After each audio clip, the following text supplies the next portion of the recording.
আচ্ছা, যে বিষয়টা নিয়ে কথা বলার, আহ, আসলে আমি হচ্ছে একটু বিস্তারিত বলি যে আমি একটা মাদ্রাসার কাছে হচ্ছে ভাড়া থাকতাম। তো এই মাদ্রাসায় যে মসজিদ, সেখানে নিয়মিত নামাজ পড়তাম। তো মাদ্রাসার হুজুরদের কিছু কার্যকলাপ আমার কাছে একটু মানে ওয়ার্ড লাগছে, আর মনে হয়েছে যে না, এই বিষয়টা আসলে ইসলামের পরিপন্থী এবং মানে কাজটা আসলে উচিত না। তো এই বিষয়ে মাদ্রাসার বিষয় নিয়ে আসলে, যে মাদ্রাসার অভ্যন্তরে কি কি হয়, হুজুররা আসলে কিরকম, বা ছাত্রদের, সব মাদ্রাসা না তবে কিছু কিছু মাদ্রাসার এক্স্যাক্টলি কি কি শেখানো হচ্ছে, মানে এই বিষয় নিয়ে কথা বলতে চাচ্ছিলাম। যদি এখানে মাদ্রাসায় ব্যাকগ্রাউন্ডের কেউ থাকতেন, যেমন মাসুদ ভাই বা আসাদ ভাই, তাহলে হয়তো আমার জন্য একটু সুবিধা হতো। তবে আপনি কি আমাকে এই বিষয়ে একটু হেল্প করতে পারবেন কিনা, যে আপনার কতটুকু জানা আছে বা কিরকম কি? কি ব্যাপারে ভাই, বুঝি নাই, আরেকবার একটু কষ্ট করে বলবেন ভাই। মানে মাদ্রাসার বিষয়গুলা, মানে বলছে যে আমি একটা আমার মানে বাসার সামনে একটা মাদ্রাসা আছে। তো আমি ওখানে নিয়মিত নামাজ পড়তে যাই। তো ওখানে হুজুরদের কিছু কার্যকলাপ ওকে। আমার কাছে একটু লাগেছে। তো এই জন্য বলছে যে মাদ্রাসার ভিতরে আসলে হুজুররা মানে, তাছাড়াও এখন খবরে দেখছে না যে মাদ্রাসাতে বিভিন্ন সময় যে শিশুদের উপর যৌন নিপীড়ন বা এরকম কিছু জি বিষয়গুলো আমাদের সামনে আসে।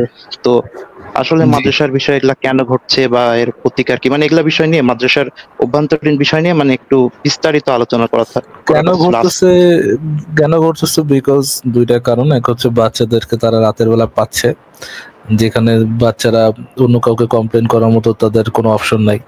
বাচ্চাদের মধ্যে অনেকে আছে যারা এতিম, যাদের অনেকে আছে যারা গরিব, যাদের অ্যাকচুয়ালি অন্য কোথাও পড়াশোনা, অন্য কোথাও থাকা খাওয়ার জায়গা নাই, ওখানেই পড়তে হচ্ছে। দ্বিতীয়ত হচ্ছে যে মাদ্রাসায় যে সিস্টেমটা, যে হুজুরের উপরে একটা কথাও না, হুজুর যেটা বলবে সেটাই শেষ, সেটাই শুরু, সেটাই শেষ। সে যেটা বলবে সেটাই করতে হবে। আরো একটা রিজন, এন্ড সেকেন্ড যেটা আরো হুজুরা যে জিনিসটা মানে বাচ্চাদেরকে শিখাইছে, তুমি যদি কোনো দোষ গোপন রাখো, তোমার মুসলিম ব্যক্তির কোনো দোষ গোপন রাখো, তাহলে আখিরাতে তোমার দোষ গোপন রাখা হবে। তাছাড়া যদি এটা বলেও দেয়, বলে দেওয়ার চেষ্টা করে, তো হুজুরের কথা মানে হুজুর এগেন্স্টে কথা বলে, হুজুরের কথা অনেকেই বিশ্বাস মানে হুজুর যে কাজ করতে পারে এটা অনেকেই বিশ্বাস করবে না, বরং ওই ছেলেটাকেই আরো বেশি টর্চার করা হবে। এবং হুজুরও পরে আরো অনেক পাবে, আরো অনেক সুযোগ পাবে তারা টর্চার করার। এরকম অনেক ভয় ভীতিতে তারা এই এই কথাগুলো বলে না, শেয়ার করে না কারোর সাথে। এই জন্য এই ঘটনাগুলো ঘটে থাকে বেশিরভাগ। এবং যেমন ইমরান বিন বশির সাহেব বা হচ্ছে আপনার এই মাসুদ ভাই, ওনারাও তো মাল্টিপল টাইম এই কথা বলছে যে অ্যারাউন্ড 90% স্টুডেন্ট মাদ্রাসায় তারা ধর্ষণের শিকার হয়। হ্যাঁ, এই বিষয় নিয়ে আমার একটা কথা, যে আসলে যদি এই বিষয়গুলো সামনে আনা যায়, তো এটাদের তো অবশ্যই পানিশমেন্ট হওয়া দরকার। কারণ এরা একই সাথে মানে ধর্মীয় শিক্ষার মতো একটা বিষয়কে কলুষিত করছে, বা সমাজে একটা মানে গুরুতর অপরাধ করছে। দরকার হলে গোটা তাদের যে ফ্যাকাল্টি আছে, তাদের যে মানে যারা যারা সদস্য আছে, যে প্রশাসনিক সদস্য যারা, তাদেরকে মানে বহিষ্কার করতে হবে। কারণ বেশিরভাগ মাদ্রাসাগুলাই কোনো না কোনো এলাকার অনুদানে বা তাদের চেয়ারম্যান বা এলাকার লোকদের দ্বারাই চলে থাকে। তো তারা যদি এ বিষয়ে একমত হয় যে না, এখানকার যারা হুজুররা আছে তারা অনৈতিক কাজ করছে, মাদ্রাসাটাকে মানে ধর্মীয় শিক্ষার নামে কলুষিত করছে, তাহলে অবশ্যই তাদের বিষয়ে তো আইনত ব্যবস্থা নেওয়া উচিত। সব মাদ্রাসা অবশ্যই না, তবে কিছু কিছু উচিত, মাদ্রাসায় অবশ্যই এই উচিত। ঘটনাটা হ্যাঁ। প্রত্যেকটা মাদ্রাসায় ব্যবস্থা থাকা উচিত। যদি কোনো ব্যক্তি এরকম কাজের সাথে জড়িত থাকে, তার আহ, উপযুক্ত শাস্তি হওয়া উচিত। এবং যদি কোনো মাদ্রাসায় এই ধরনের কাজ হয়, এবং যে পরিমাণ মাদ্রাসায় এই কাজগুলো হয়, এই সেন্সে তো মাদ্রাসা বন্ধ করে দেওয়া উচিত, যে কোনো কোনো বাচ্চা আবাসিক থাকতে পারবে না। আর যদি এখানে আবাসিক বাচ্চারা আবাসিক ভাবে থাকবে, সেখানে হুজুরের সাথে কোনো কানেকশন থাকবে না রাতের একটা সময় পর। শুধু তাই না, এবং আরো একটা তাদের বিষয়। কমপ্লেন করার প্রপার ব্যবস্থা থাকবে, কমপ্লেন করার। এরকম অনেকগুলা স্টেপ দেওয়া যেতে পারে, যে এই ঘটনাগুলো কমানোর জন্য আরো অনেক বেশি স্টেপ নেওয়া যেতে পারে। এবং এটা সম্পর্কে বিচারগুলা বড় মাপের হওয়া উচিত। এবং যেহেতু এরা বাচ্চা, মানে আমাদের নেক্সট জেনারেশনই তো এটা, তো এদের কথা মাথায় রেখে এই পানিশমেন্ট গুলো আর কি বেশি বেশি প্রচার করা উচিত, যে এই হুজুর এটা করছে এবং এই পানিশমেন্ট হচ্ছে এইগুলো আরো বেশি প্রচার করা উচিত, যেন মানুষ বুঝতে পারে যে না, এই কাজ করে পার পাওয়া যাবে না। আহ, তো এ বিষয়ে আরো যেটা বলতে চাচ্ছিলাম যে আমি একদিনকার একটা ঘটনা, শুধু মানে মানুষের প্রতি না, পশু পাখিদের প্রতিও তাদের একটা আচরণ আমি খেয়াল করছি। যেমন আমি একদিন ফজরের নামাজ পড়ে বের হচ্ছিলাম, তখন দেখি যে মানে আমি যে মাদ্রাসাটার কাছে থাকি সেটা হচ্ছে মানে একটা মেন গেট দিয়ে ঢোকা, ভিতরে একটা বলতে পারেন উঠানের মতো, মানে মাঠ টাইপের না, উঠানের মতো। আর মসজিদ, তারপরে মসজিদটা মানে আলাদা, ঢুকে একটা এলাকা, তার মধ্যে মসজিদ। তো সামহাউ মানে সেখানে একটা কাজ চলছিল কনস্ট্রাকশনের, তো একটা কুকুর মেবি ভিতরে ঢুকেছিল। তো নামাজ পড়ে বের হওয়ার সময় দেখলাম যে মুয়াজ্জিন সাহেব প্রথমে কুকুরটাকে মানে সাপোজ কি ইট না কি দিয়ে আঘাত করলেন। তারপরে এটা যখন গেট দিয়ে বের হয়ে যাচ্ছিল তখন একজন সাধারণ মুসল্লি মানে এমন ভাবে টার্গেট করে, মানে এমন একটা মানে টার্গেট নিয়ে, বা একটা কি বলবো মানে, মানে মারলে মনে হচ্ছে যে তার বড় উপকার হয়ে যাবে। আমার দেখে এত রাগ হলো, আমি লোকটা বয়সে বড়, মানে কিছু বলতে পারলাম না। আমার ইচ্ছা হচ্ছিল যে একটা লাঠি দিয়ে পিটাই, মানে সত্যি কথা। যা এখন জানি না অসম্মান করা হবে না, কারণ আমার বয়সে অনেক বড়, আমার বাবার চেয়ে বড়, কিন্তু আমার তার উপর প্রচন্ড রাগ হলো। আমি বাড়ি এসে ফজর নামাজের পরে আমি সাধারণত একটু মানে আমার একটু রাতে ঘুমাতে দেরি হয়, তো পড়াশোনা থাকে, তো একটু মাথা ব্যথা করে, বা আমি সাধারণত 1-1.5 ঘন্টা একটা ন্যাপ নিয়ে থাকি ফজর নামাজে পড়ে। তো এসে আমি সেদিন আর ঘুমোতেই পারছিলাম না যে এটা কি করলো, এটা কি কোনো কাজ হলো একটা নিরপরাধ। আর যে কুকুরটাকে মারছে বা যেগুলোকে মারে, এগুলো আমার বাড়ির সামনেই মাঠটাতে থাকে, আমি এদেরকে মাঝে মাঝে খাতে দেই, তাদেরকে মানে নিজের যতটুকু কেয়ার টেক করা যায় সেটুকু করি। তো আমি তখন এসে ফোনে বের করলাম যে আসলে আমার একটা হাদিস মনে পড়ে গেল, যে সহিহ বুখারীর 2466 নম্বর হাদিস, যে একটা লোক একদিন এক কুকুরকে, মানে তৃষ্ণার্ত কুকুরকে পানি পান করানোর কারণে আল্লাহ তার গুনাহ ক্ষমা করে দিলেন, তাকে জান্নাতে দিলেন। আর এর পরবর্তীতে একটা কথা আছে যেটা মানে মানে হুজুরদের চোখে আঙ্গুল দিয়ে দেখা দেওয়ার মতো। রাসূল সাল্লাল্লাহু আলাইহি ওয়াসাল্লামকে হাদিসের পরবর্তী অংশে সাহাবীরা জিজ্ঞেস করছে যে ইয়া রাসূলুল্লাহ, আহ প্রাণীদের সেবা করার মধ্যে কি আমাদের জন্য কোনো কল্যাণ আছে? তখন তিনি বললেন যে প্রাণী মাত্রই সেবার মধ্যে কল্যাণ রয়েছে। সহিহ বুখারী 2466 নম্বর হাদিস। তো আচ্ছা, এই হুজুররা একটু কি এই হাদিসটা এক চেনেন? সেকেন্ড, এক সেকেন্ড ফুয়াদ ভাই, এক সেকেন্ড, একটু একটা সেকেন্ড। আপনি এই যে কথাগুলো বলছেন সেগুলো তো সম্পূর্ণ কোরআন হাদিস বিরোধী কথাবার্তা বলতেছেন। এগুলো মানে আমাদেরকে একটু দেখায়েন তো।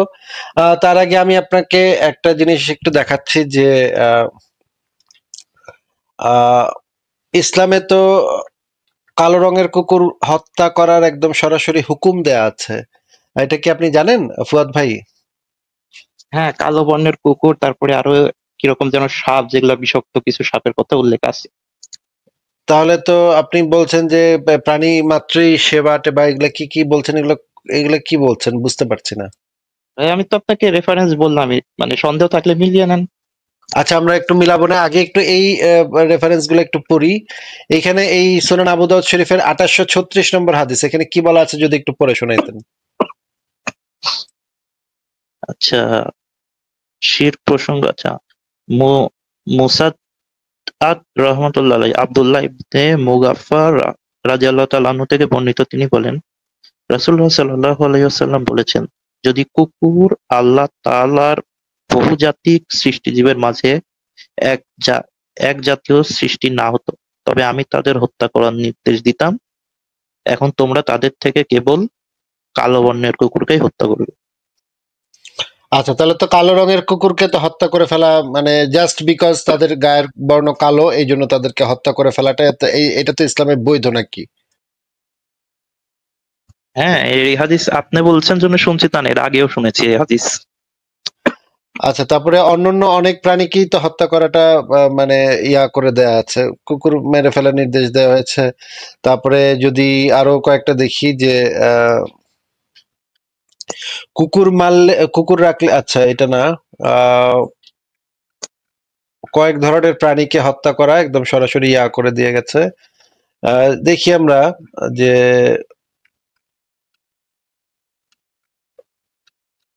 5 প্রকারের প্রাণীকে হত্যা করাটা এটা বৈধতা দিয়ে গেছে মোহাম্মদ। বলে গেছে সাপ, বিচ্ছু, এই টাইপের যে 5 ধরনের প্রাণী আছে সেই প্রাণীগুলাকে হত্যা করাটা ইসলামে জায়েজ। এখন আপনি কত নম্বর বললেন যে কোন প্রাণীকে বুখারী শরীফের কত নম্বর বললেন ভাই সেটা একটু বলেন তো? আচ্ছা, হচ্ছে 2466 নাম্বার হাদিস, মেবি আমি আরেকবার দেখে নিই। হ্যাঁ, 2466। 2466। এখানে আমরা দেখি তাহলে বুখারী শরীফের 2466। আমি তো বের করলাম, এখানে তো এরকম কিছু দেখতে পাচ্ছি না। আচ্ছা, আপনাকে দেখাচ্ছি। ওটা তাওহিদ, মেবি তাওহিদ পাবলিকেশনে মনে হয়, মানে বুখারী যেটার পাশে ব্র্যাকেট তাওহিদ লেখা থাকে, ওটা মেবি তাওহিদ পাবলিকেশন। আচ্ছা, এটা হচ্ছে ইসলামিক ফাউন্ডেশন 2466। এইখানে যেটা বলা হচ্ছে যে এখানে তো ইসের ব্যাপারে হ্যাঁ, কিছু বলা নাই। আচ্ছা, ইসলামিক ফাউন্ডেশনের ওখানে আর কি রেফারেন্স আছে আমি একটু দেখছি, দাঁড়ান। আচ্ছা, আমি তাওহীদও দেখতেছি, তাওহীদও বের করা যাবে। 2466।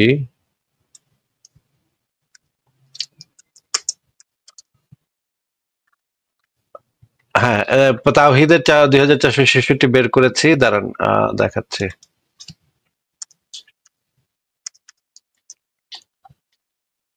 এখানে তো আমি এরকম কিছু দেখতে পাচ্ছি না, স্ক্রিনে দেখাচ্ছি, দাঁড়ান। এটা হচ্ছে সহিহ বুখারী তাওহীদ পাবলিকেশন 2000 466 বলছিলাম, সরি 2466 বলছিলেন তাই না? আচ্ছা, আমরা এখান থেকে বের করে দেখি। 2466।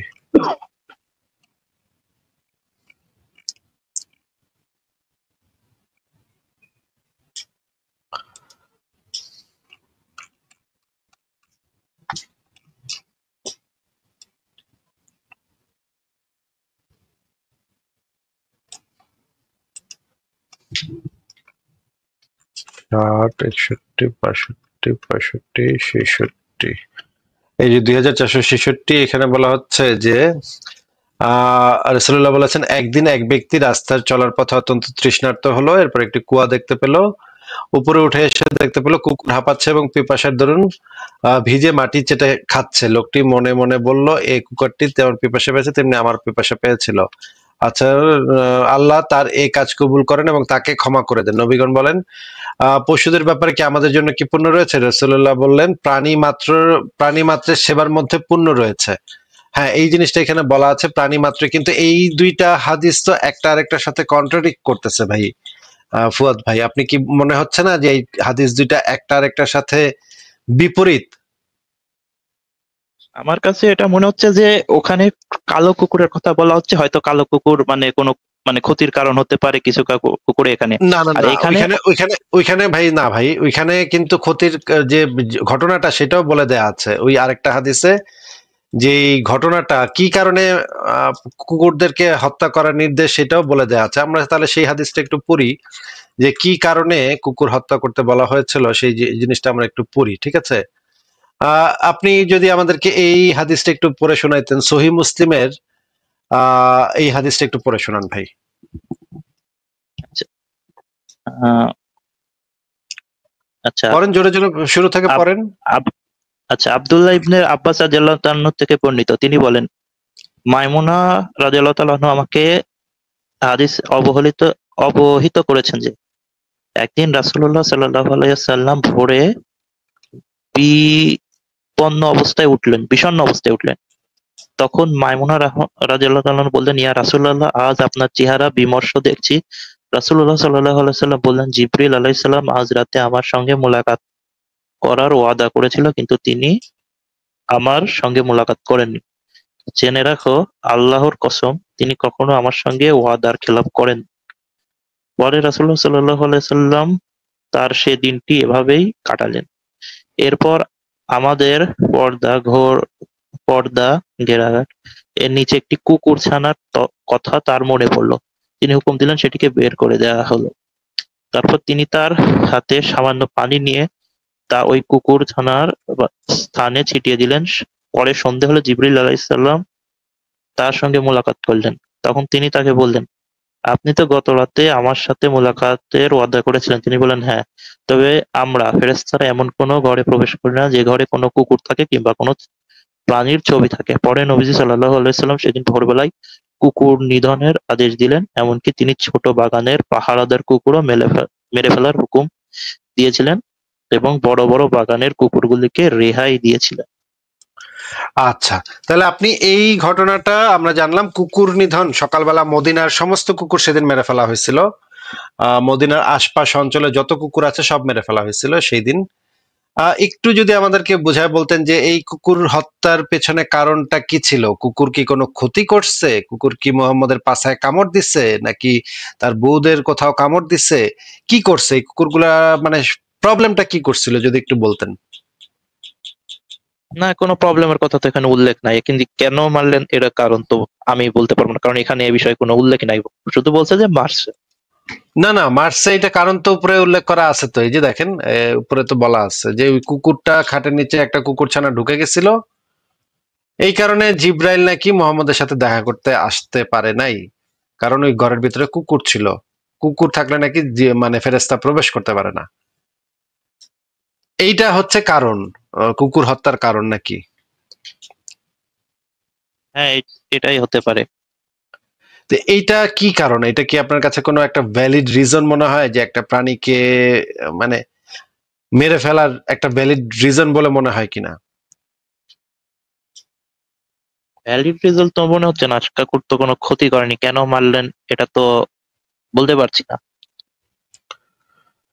ফারাজ ভাই, আপনার কি মনে হয় যে এইটা কি কোনো একটা কারণ হতে পারে? একটা কুকুরকে বা এক ধরনের কুকুরকে সবাইকে গণহারে মেরে ফেলা, এটা কি কোনো ভ্যালিড রিজন হতে পারে?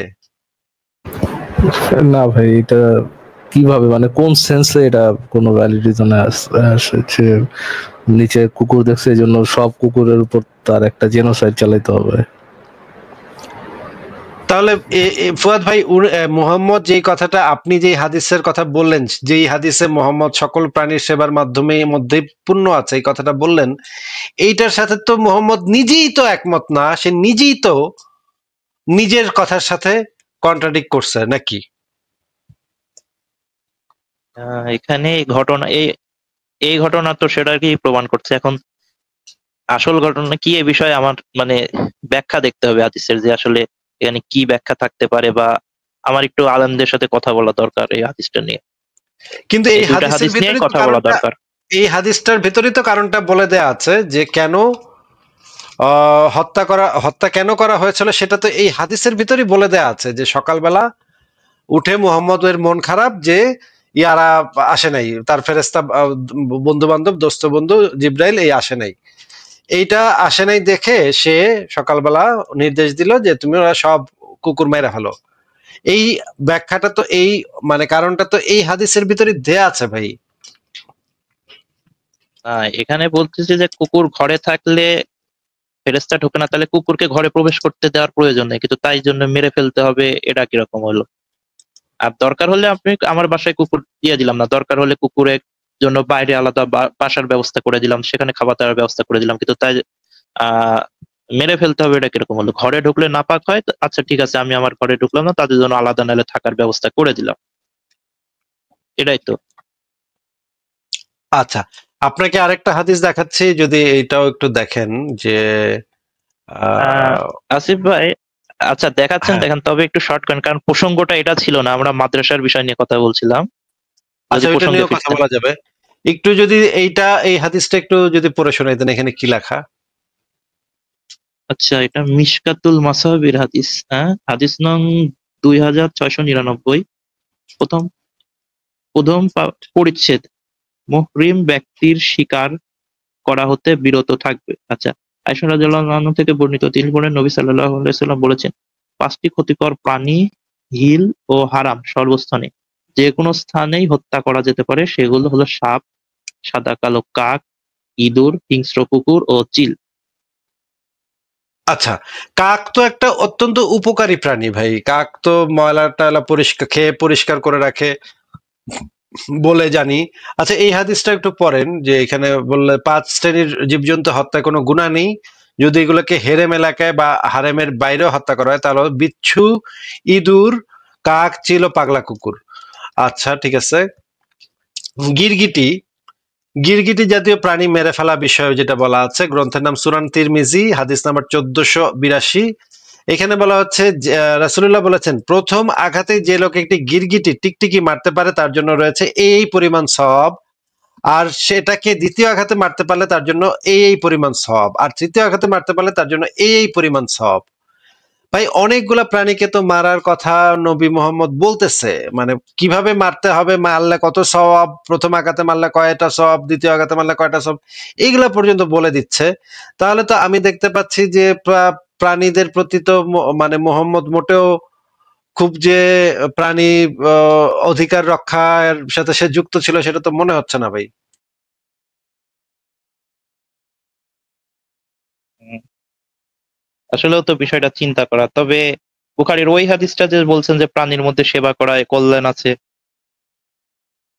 কিন্তু তাহলে তো সে নিজেই নিজের সাথে কন্ট্রাডিক্ট করতেছে, নিজেই নিজের বিরুদ্ধে কাজ করছে। এক জায়গায় বলছে এক কথা, আরেক জায়গায় তার তো তাহলে মাথা ঠিক ছিল না, এক জায়গায় বলে এক কথা আরেক জায়গায় বলে আরেক কথা। আচ্ছা ভাই, এই প্রাণীগুলোর কথা কি এই জন্য বলছে যে এগুলা সমাজে বিভিন্ন রকম ক্ষতি করছে? আচ্ছা, কাকের কথা বললেন, আমার কাছে মানে রাগ না করে বলতে যে আমার একটা কাছে মনে হয় যে কাক অনেক সময় আহ খেয়াল করছি কিনা যে করে কি, ওই যে বিভিন্ন বাসা টাসায় যে মুরগির ছোট ছোট বাচ্চা টাচ্চা থাকে অনেক সময় তুলে নিয়ে যায়, এরকম মানে কাজ করে শিকারী কাক যেগুলা।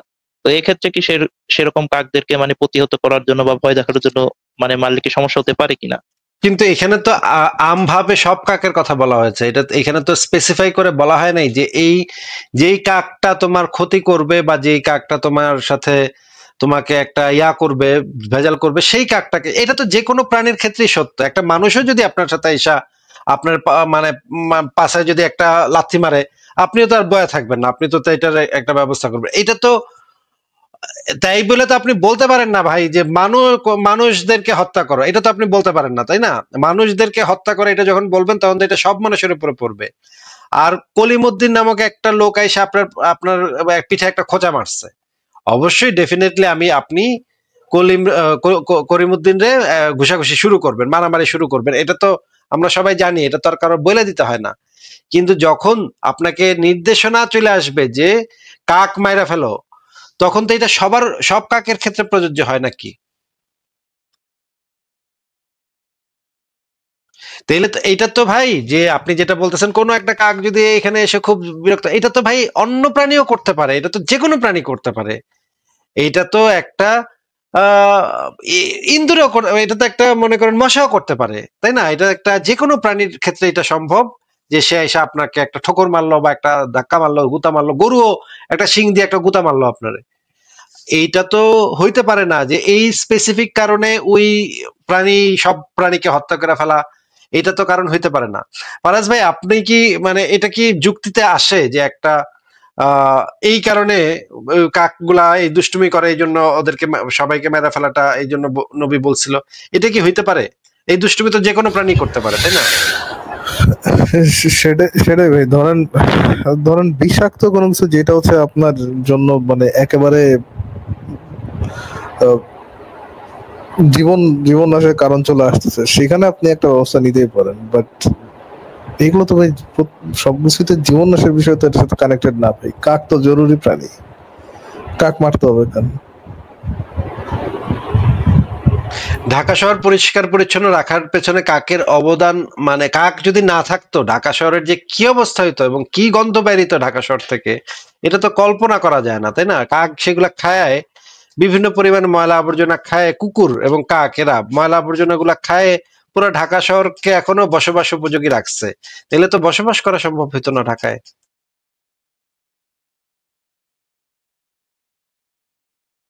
আচ্ছা ফুয়াদ ভাই, যে আরেকটা কথা বলছিলেন যে যে মাদ্রাসাতে শিশু ধর্ষণের যে ইয়াটা বলছিলেন, সেটা নিয়ে আমি আপনাকে একটা দেখাইতে চাই, রেফারেন্স দেখাইতে চাই, একটু যদি দেখেন এই রেফারেন্সটা বের করতেছি। আচ্ছা, বের করেন। আসিফ ভাই, আপনার কাছে আমি একটা প্রস্তাব রাখতে চাই। হ্যাঁ আচ্ছা, এখানে এটা এটা একটু দেখে নিই আগে। হ্যাঁ, সুনান আবু দাউদ শরীফ তাহকিককৃত 4463 নম্বর হাদিস। আহ এখানে বলা হচ্ছে অবিবাহিতদের লাওয়াতাতে মানে পায়ুকামে লিপ্ত পাওয়া গেলে রজম করা হবে। আচ্ছা ঠিক আছে, সহি, এটা একটা সহি হাদিস। সুনান ইবনে মাজা 2561 নম্বর হাদিস। এই হাদিসটা কি একটু পড়ে শোনাবেন আমাদেরকে ফুয়াদ ভাই? আচ্ছা, ইবনে আব্বাস রাদিয়াল্লাহু আনহু থেকে বর্ণিত, রাসূল সাল্লাল্লাহু আলাইহি সাল্লাম বলেন, তোমাদের কাউকে লূত জাতির অনুরূপ অপকর্মে লিপ্ত পেলে তাকে এবং যার সাথে তা করেছে তাকে হত্যা করতে হবে। মানে মেবি সমকামীদের কথা বলা হচ্ছে এখানে। লুত জাতির অনুরূপ অপকর্ম মানে হচ্ছে পায়ুকাম, হ্যাঁ, মানে পেছন, মানে ছেলে ছেলে যেটা করে আর কি। আচ্ছা, এই যে মাদ্রাসাতে যে ঘটনাটা ঘটতেছে সেটা তো লুত জাতির অনুরূপ অপকর্মই নাকি? হ্যাঁ অবশ্যই, মানে এটা এটা তো আরো যে মানে আচ্ছা, এখানে বিধানটা কি? হ্যাঁ, বিধানটা কি যে যে করতেছে এবং যার সাথে করতেছে দুইজনকে কি করতে হবে? হত্যা করতে হবে। কিন্তু যার সাথে করাটা হচ্ছে সে যদি বাচ্চা হয়, তাহলে বাচ্চা হইলে তো সে তো এটার জন্য দায়ী না নাকি? হ্যাঁ, তাহলে তো তাকে হত্যা করা হবে না। দুইজন যদি এটা সম্মতিতে ওইটা করে, ওইটা মানে কোথায় লেখা আছে? ওইটার কোথায় লেখা আছে? এখানে তো সম্মতির কথা কোথাও লেখা নাই এই বিধানে। এবং যদি সে সেটা বাচ্চা হয় সেরকম কোনো কথাও তো এখানে লেখা নেই। এটা তো ইসলামের একটা প্রতিষ্ঠিত বিধান যে এই যে এই অপকর্মটাতে যদি লিপ্ত কাউকে পাওয়া যায়, যা যে করতেছে এবং যার সাথে করতেছে, মানে যে ভুক্তভোগী, দুইজনকেই হত্যা করার কথা এখানে বলা হয়েছে। আপনি এটা কই পাইলেন একটু বলেন আমাদেরকে। না, কোথাও পাইনি। মানে এটা আমার জাস্ট চিন্তা থেকে বলতেছে যে মনে করেন একটা ছোট শিশু কিছু বোঝে না, তাকে যদি কেউ করে তাহলে তো তার দোষ নাই, তাহলে তো তাকে হত্যা করাটা তো উচিত হবে না। মানে এই আমার নিজের চিন্তা এটা তো থেকে আপনার বলতেছে। যুক্তি দিয়ে, এটা তো আপনি আপনার যুক্তি দিয়ে চিন্তা করলেন, কিন্তু এই হাদিসে তো, ইসলামের বিধানে তো এটা লেখা নাই ভাই। ইসলামের বিধানে বলা আছে যার সাথে যে করে এবং যার সাথে করে দুইজনকে হত্যা করতে হবে। বলতে পারলেন? আচ্ছা, হাদিসটা রেফারেন্সটা একটু দেখে নিই, সুনানি ইবনে মাজা। আচ্ছা ভাই, হাদিসটা কোথায় পাবো? আমি এই হাদিসটা নিয়ে অবশ্যই আলেমদের সাথে তাহলে কথা বলবো, কারণ ভাই আমি তো এই বিষয়ে অত জ্ঞান রাখি না যে আসলে হাদিসটা কি বোঝাচ্ছে আর তাদের ফতোয়াটা এই বিষয়ে কি হতে পারে। শুনে এসে আপনাকে জানাবো হাদিসটার ঠিক আছে, কত। ঠিক আছে। দেখে দেখে নেন, স্ক্রিনশট নিয়ে নেন। আচ্ছা দাঁড়ান, একটা স্ক্রিনশট নিয়ে নিই। হ্যাঁ আচ্ছা, ঠিক আছে, স্ক্রিনশট নিয়ে নিয়েছি। আচ্ছা, ঠিক আছে, হ্যাঁ, তাহলে ভাই যেটা প্রশ্ন দিতে আসছিলেন সেটা বলেন। মানে আমি চাচ্ছিলাম যে যদি মানে এই মাদ্রাসার বিষয়গুলো নিয়ে, মানে একজন মাদ্রাসা ব্যাকগ্রাউন্ডের অভিজ্ঞ যেমন হতে পারে আহ কি আব্দুল্লাহ ভাই বা আসাদ নূর ভাইও মেবি মাদ্রাসা, যে তাদের সাথে যদি আপনি একটা মানে এই বিষয়ে আলোচনা করতেন, আর যদি আমাকেও সাথে রাখতেন যে এই বিষয়গুলো নিয়ে একটু আলোচনা করা যায়, আসলে মাদ্রাসাগুলোতে কি কি সমস্যা হচ্ছে এবং এর প্রতিকার বা কি কি কি করা যায়, এই বিষয় নিয়ে আমরা একটু আলোচনা করতাম। আপনি যদি একদিন সময় বের করতে পারেন তো, আচ্ছা, এটা বা নিয়ে আপনি আমরা তাহলে যদি পরে এক নিজ সময় উদ্যোগে কথা বলবো। আয়োজন করেন তো, মানে পরে আমরা আমার এক মনে হয় সময় এই এটা নিয়ে বিষয়টা নিয়ে কথা কথা বলবো বলা ভাই। একটু বিস্তারিত কথা বলা দরকার। ঠিক আছে, এটা নিয়ে আমরা পরে এক সময় কথা বলবো ভাই। আপনি আমাকে একটা মেইল করে দিয়েন, এটা নিয়ে ওইখানে কথা বলবো। আপনি যদি এই হাদিসটাও যদি আমাদেরকে একটু পড়ে শোনাইতেন ভাই, তাহলে ভালো হইতো।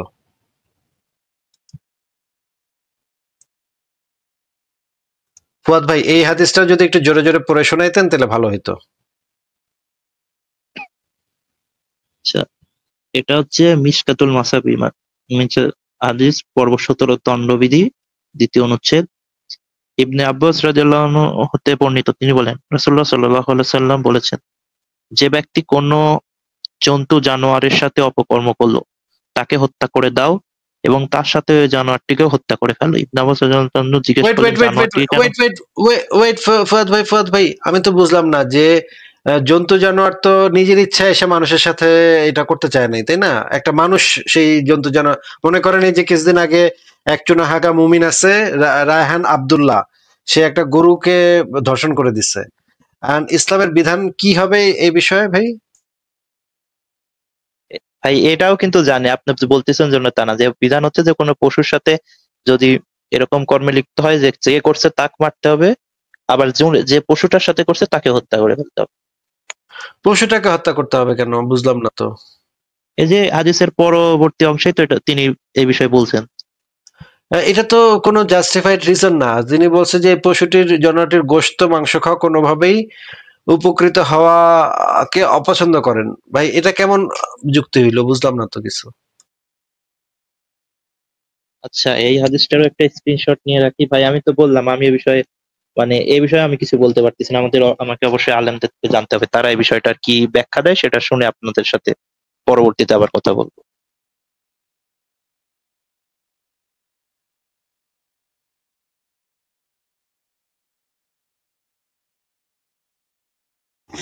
ফারাজ ভাই, তাহলে কি আমি কি আজকে বিদায় নিব? ফারাজ ভাই, আপনি কি আছেন কিছুক্ষণ? শিওর আসবে। লাস্ট একজনের সাথে কথা বলে যান যদি সমস্যা না হয় আর কি। যদি আমি আবার পরে পারি তাহলে পরে আবার এক সময় পরে যদি আবার যুক্ত হব না, কিন্তু এখন হ্যাঁ, থেকে চলে আর যাই। হবেন না, ঠিক আছে। তাহলে আচ্ছা ঠিক আসিফ আছে, ভাই, তাহলে এই বিষয়টা একটু রাখেন। আপনাকে কোথায় মেল করব? আপনার ইমেল অ্যাড্রেসটা কোথায় দেওয়া আছে? info@সংশয়.com। info@সংশয়.com এ। আচ্ছা ঠিক আছে, আপনাকে মেল করে দিবনি। আহ, আর আপনি এই বিষয় নিয়ে আসাদ নূর ভাই আর মাসুদ ভাইয়ের সাথে কথা বলেন, যে এই বিষয় নিয়ে যদি তারা ইন্টারেস্টেড থাকে কোনো একদিন একটা ডেট করে একটা লম্বা এগুলা বিষয় নিয়ে আলোচনা করা যাবে। মাদ্রাসার ধর্ষণ নিয়ে আব্দুল্লাহ মাসুদ ভাইয়ের অনেক অনেক আলোচনা আছে, অসংখ্য আলোচনা আছে। আপনি ইউটিউবে সার্চ করেন, পেয়ে যাবেন।